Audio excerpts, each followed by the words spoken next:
कि पार्टी प्रतिनिधित्व में हर एक स्तर पर 50 वर्ष से कम उम्र के व्यक्ति को 50% तक सीट जो आरक्षित किया गया है, मैं इस देश के नौजवानों के बिहाफ पर भारतीय राष्ट्रीय कांग्रेस को कोटि कोटि धन्यवाद करना चाहता हूं।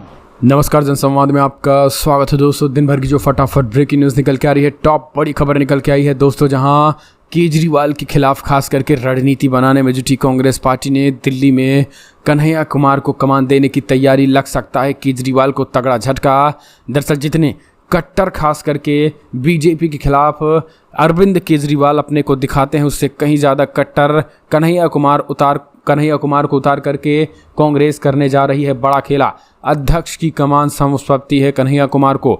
दूसरी बड़ी अपडेट निकल के आई है दोस्तों, जहां बिहार से नीतीश कुमार और तेजस्वी यादव पहुंचे दिल्ली। अरविंद केजरीवाल से अध्यादेश पर की मुलाकात। राज्यसभा के जरिए विपक्ष करने वाला है बड़ा खेल।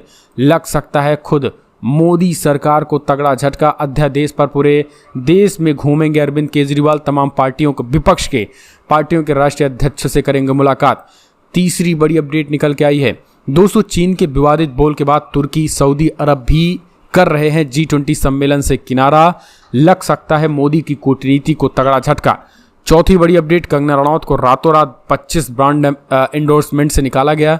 एक्ट्रेस बोली, मुझे कुछ भी कहना नहीं है, 30 से 40 करोड़ रुपए का हो गया नुकसान। तो एक एक करके बताएंगे, लेकिन उससे पहले छोटा सा मेरा, अगर आपने चैनल को सब्सक्राइब नहीं किया तो पल पल के अपडेट के लिए चैनल को सब्सक्राइब करें दोस्तों। दरअसल आपको बता दें, कांग्रेस पार्टी के फायर ब्रांड प्रवक्ता कन्हैया कुमार को मिल सकती है दिल्ली की कमान। कन्हैया कुमार से भी ज़्यादा केजरीवाल से भी ज़्यादा विरोध करने वाले हैं बीजेपी का कन्हैया कुमार। दरअसल दिल्ली एक ऐसा प्रयोगशाला बन गया है जहां पर यह हो रहा था कि बीजेपी की सबसे ज़्यादा विरोधी कौन है, अरविंद केजरीवाल या कांग्रेस। तो केजरीवाल इस समय बीजेपी से ज़्यादा जब बीजेपी के को कट्टर विरोधी निकले, केजरीवाल जो है उस समय आगे निकले, तो फिर इनको जो है वो बाकायदा जनता ने स्वीकार किया। लेकिन अभी तक कांग्रेस का कोई ऐसा लीडर नहीं मिल पा रहा था तो जो कहीं ना कहीं एक तरीके से केजरीवाल की भी काट हो और बीजेपी से इससे भी कट्टर हो, यानी जिसकी रंगों रंगों में कांग्रेसी की खून हो और एकदम कट्टरता वाला। तो अब मिल गए हैं कांग्रेस को कन्हैया कुमार मिलने के बाद अब यह खबर सुगबुगाहट निकल के आ रही है कि अपने कर्नाटक चुनाव के संपन्न होने के बाद कांग्रेस दिल्ली में लंबित संगठन फेरबदल को अंजाम दे सकती है। जल्द ही दिल्ली प्रदेश कांग्रेस कमेटी के अध्यक्ष की घोषणा की जा सकती है।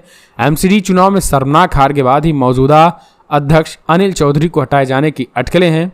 कुछ समय पहले ही सुगबुगाहट हुई थी, लेकिन फिर कर्नाटक चुनाव के इस कवायद को टाल दिया गया। अब कर्नाटक के बाद पार्टी आलाकमान राजस्थान, दिल्ली, मध्य प्रदेश, छत्तीसगढ़ समेत अन्य राज्यों को फोकस करने जा रही है। और इसमें खबर ये निकल के आई है, 9 युवक पार्टी अध्यक्षों को कमान मिल सकती है। यानी इस बार जो है वो पार्टी तमाम अपने 9 युवकों को जो है वो पार्टी का कमान देने जा रही है। तो ये एक बड़ी खबर होगी और तगड़ा झटका होगा। जी हाँ, ये उन लोगों के लिए तगड़ा झटका होगा जो दिल्ली में कांग्रेस को एक तरीके से द एंड समझ रहे थे, कांग्रेस की समाप्ति समझ रहे थे। लेकिन कांग्रेस पार्टी की इस रणनीति ने कन्हैया कुमार को कप्तान बनाए जाने के बाद जो है वो सियासी अटकलें तेज हो गई हैं। दिल्ली कांग्रेस अध्यक्ष की रेस में कई नाम वैसे तो चल रहे हैं। शीला दीक्षित सरकार में मंत्री रहे अरविंद सिंह लवली, देवेंद्र यादव के अलावा जेएनयू छात्र संघ के अध्यक्ष कन्हैया कुमार का नाम रेस में है। लेकिन कन्हैया कुमार का नाम जो है वो प्रमुखता से लिया जा रहा है। वामपंथी राजनीति का चर्चित चेहरा रहे कन्हैया कांग्रेस में अपनी खास जगह बना चुके हैं और राहुल गांधी के वो करीबी माने जाते हैं। कहा जाता है कि राहुल गांधी स्वयं कन्हैया कुमार को बहुत लाइक करते हैं और उनके भाषणों को और उनके द्वारा जिस तरीके से देश की जनमानस के, देश के किसानों, देश के आवाम, देश के युवाओं के मुद्दे जिस तरीके से वो उठाते हैं, वो जनता के दिलों में राज करने वाले और चहेते बन चुके हैं। तो इस वजह से उनको जो है कांग्रेस कमेटी प्रदेश अध्यक्ष के पद दे सकती है। जरा सुनिए कन्हैया कुमार के भाषण को। दोस्तों, सबसे पहले मैं एक नौजवान होने के नाते भारतीय राष्ट्रीय कांग्रेस की जो मौजूदा स्टीयरिंग कमेटी है, उसने जो संविधान में एक संशोधन किया है कि पार्टी प्रतिनिधित्व में हर एक स्तर पर 50 वर्ष से कम उम्र के व्यक्ति को 50% तक सीट जो आरक्षित किया गया है, मैं इस देश के नौजवानों के बिहाफ पर भारतीय राष्ट्रीय कांग्रेस को कोटि कोटि धन्यवाद करना चाहता हूं। दोस्तों, मैं समझता हूं कि ये एक महत्वपूर्ण रेजोल्यूशन है महत्वपूर्ण रेजोल्यूशन इसलिए है कि आप सब जानते हैं कि भारत दुनिया का सबसे नौजवान देश है। दुनिया का हर 5वां नौजवान कोई ना कोई भारतीय है। ऐसे वक्त में देश की दशा क्या होगी, देश की राजनीति क्या होगी, समाज का स्वरूप क्या होगा और हमारे आने वाले भविष्य का मुस्तकबिल क्या होगा, इसको इस देश का नौजवान तय करेंगे। कांग्रेस पार्टी ने इस बदलाव को महसूस किया है, उसके लिए हम अपने वरिष्ठ नेतृत्व को बहुत बहुत धन्यवाद देना चाहते हैं। दोस्तों, आज जब रायपुर में देश की सबसे पुरानी पार्टी उसका 50वां महाधिवेशन हो रहा है, तो हमारे सामने कुछ महत्वपूर्ण सवाल हैं और उन्हीं महत्वपूर्ण सवालों पर चर्चा करने के लिए यह हमारा डिस्कशन हो रहा है, यह प्लेनरी सेशन हो रहा है। और यहां मैं आपके बीच मौजूद हूं हमारे देश के इकोनॉमिक, आर्थिक और राजनीतिक रेजोल्यूशन क्या होना चाहिए उसके संबंध में कुछ बातें रखने के लिए। सबसे पहली बात तो हमको यह समझना चाहिए, देश की अर्थव्यवस्था देश के लोगों को नजरअंदाज करके नहीं चल सकती है। कोई भी ऐसी आर्थिक नीति। अगली एक और अपडेट निकल के आई है। केंद्र सरकार के अध्यादेश को संसद में कानून बनाने से रोकेंगे नीतीश समेत पूरे विपक्ष। अरविंद केजरीवाल ने बताया फार्मूला। दिल्ली पहुंचे नीतीश कुमार और तेजस्वी केजरीवाल से की मुलाकात। लोकसभा चुनाव 2024 के लिए विपक्षी पार्टियों को एकजुट करने में मिशन में जुटे बिहार के मुख्यमंत्री नीतीश कुमार ने दिल्ली आकर सीएम अरविंद केजरीवाल से मुलाकात की। सीएम नीतीश कुमार के साथ राज्य के डिप्टी सीएम तेजस्वी यादव भी मौजूद थे। दोनों नेताओं की अरविंद केजरीवाल से मुलाकात हुई और काफ़ी बातचीत भी हुई। इस दौरान केजरीवाल को दिल्ली में सेवा विवाद को लेकर नीतीश कुमार ने खुलकर समर्थन दिया। बिहार के मुख्यमंत्री ने केंद्र सरकार द्वारा लाए गए अध्यादेश का ऐतराज जताया। नीतीश कुमार ने कहा है कि एक चुनी हुई सरकार को दी गई शक्तियां कैसे छीनी जा सकती हैं, ये संविधान के खिलाफ है और हम अरविंद केजरीवाल के साथ खड़े हैं। हम सभी विपक्षी पार्टियों को साथ लाने की कोशिश कर रहे हैं। इधर अरविंद केजरीवाल ने मीडिया से बातचीत में बताया है कि अगर केंद्र सरकार इस अध्यादेश को संसद में एक बिल के तौर पर पास कराने के लिए लाती है तो वो कैसे मोदी सरकार को रोकेंगे।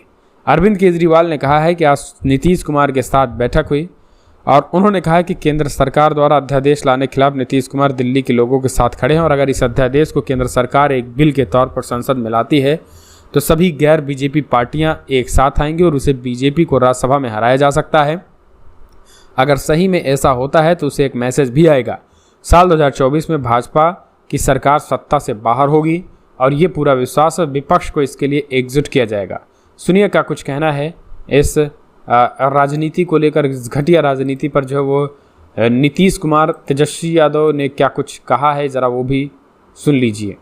मैं नीतीश जी का, तेजस्वी जी का और सभी जो गणमान्य नेता उनके साथ आए हैं उनका तहे दिल से शुक्रिया अदा करता हूं। जो सुप्रीम कोर्ट का आदेश आया था जिसमें सुप्रीम कोर्ट ने सारी पावर्स दिल्ली की चुनी हुई सरकार को दी थी, उसके बाद उसके 8वें दिन, सुप्रीम कोर्ट का आदेश आने के 8वें दिन, 8 दिन के अंदर उन्होंने अध्यादेश जारी करके सुप्रीम कोर्ट के ऑर्डर को पलट दिया। चुनी हुई सरकार की सारी शक्तियां छीन ली, सरकार को बिल्कुल पंगु बना दिया और सारी ताकत एलजी को दे दी कि अब एलजी दिल्ली चलाएंगे। 5-0 से जजमेंट आया था, पांचों जजों ने, संविधान पीठ ने जजमेंट दिया था, उस जजमेंट को पलट दिया 8 दिन के अंदर। ये संविधान के खिलाफ है। उसके बारे में नीतीश जी आज आए थे और उनसे काफ़ी डिटेल में चर्चा हुई। उन्होंने पूरी तरह से समर्थन जाहिर किया कि ये वो हमारे साथ हैं, दिल्ली के लोगों के साथ हैं और दिल्ली के साथ जो अन्याय किया है केंद्र सरकार ने, उन्होंने कहा कि इसका मिलके लड़ेंगे। और मैंने उनसे निवेदन किया, अभी वो पूरे देश के अंदर विपक्ष को एकत्रित करने में जुड़े हुए हैं। मैंने उनसे निवेदन किया कि अगर सारा विपक्ष इकट्ठा हो जाता है, नॉन बीजेपी सारी पार्टियां इकट्ठी हो जाती हैं, तो एक तरह से राज्यसभा के अंदर अगर ये इसको बिल के रूप में लेके आते हैं तो इसको बिल के रूप में हराया जा सकता है राज्यसभा के अंदर। और अगर राज्यसभा के अंदर ये बिल हार गया तो ये एक तरह से 2024 का सेमीफाइनल होगा। फिर एक मैसेज चला जाएगा पूरे देश के अंदर। ये बिल अगर हार जाता है तो मैसेज पूरे देश में जाएगा कि 2024 के अंदर बीजेपी की सरकार जा रही है। मैं बहुत अच्छा, तो हम लोग आए हुए थे यहाँ, तो आए ही थे आपसे मिलने के लिए और इनको काफ़ी जो सुप्रीम कोर्ट का फैसला हुआ बहुत अच्छा लगा और हम लोग तो देखते ही रहे। अब उसके बाद जो कुछ भी करने की कोशिश हो रही है केंद्र सरकार के द्वारा, ये तो एक विचित्र बात है। अब आप जरा संविधान को देख लीजिए, क्या अधिकार है। जब गवर्नमेंट बनाई जाती है, इलेक्टेड सरकार बनती है, तो उनको जो अधिकार दिया गया है उसको कैसे आप हटा सकते हैं? ऐसा तो कुछ नहीं है। लेकिन अब किस तरह से हो रहा, इसलिए तो हम लोग कह रहे हैं कि सारे देश में सब लोग एकजुट हों ताकि ये लोग संविधान का भी और किसी भी चीज का अपने ढंग से जो इधर से उधर कर रहे हैं और किस तरह का माहौल बन रहा है। आप दिल्ली में इनको लोगों ने किस तरह से बहुमत दिया है और किस तरह से सब लोग साथ हैं, और हम लोग इस बात को मानते हैं कि काम कर रहे हैं, बहुत अच्छा काम कर रहे हैं। और उसके बाद सुप्रीम कोर्ट का भी फैसला हो जाए तो राज्य सरकार को जो अधिकार है काम करने का, उस काम को रोक दिया जाएगा। ये सब तो बहुत ही आश्चर्य का विषय है।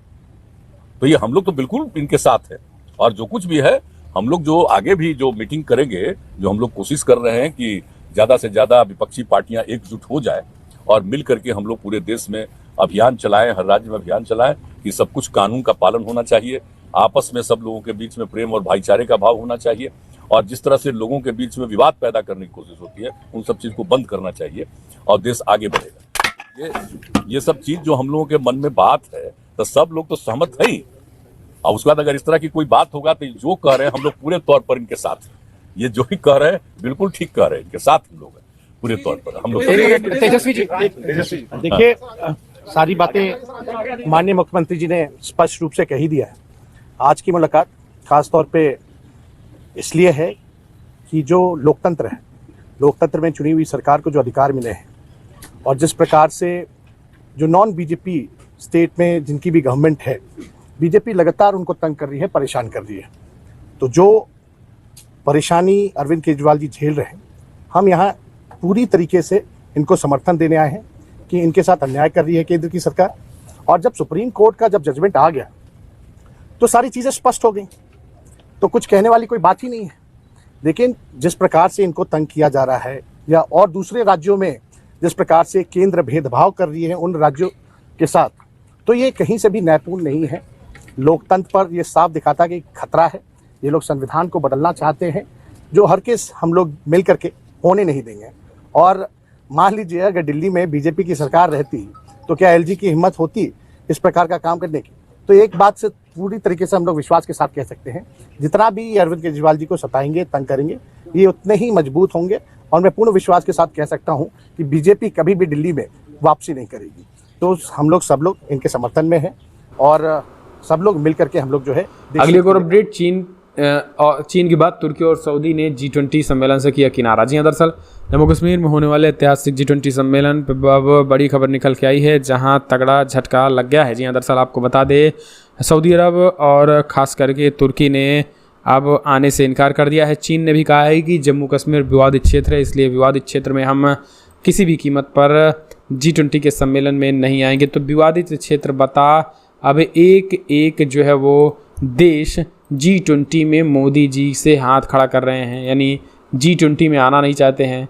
तो अगर ऐसा ही रहा तो भैया फिर क्या होगा? तो यही होगा कि हर जगह जो है वो विरोध, फिर G20 में कौन आएगा? ये सबसे बड़ा सवाल। फिलहाल ये मोदी सरकार के लिए झटका है। इस वीडियो में इतना ही। जय हिंद, जय भारत।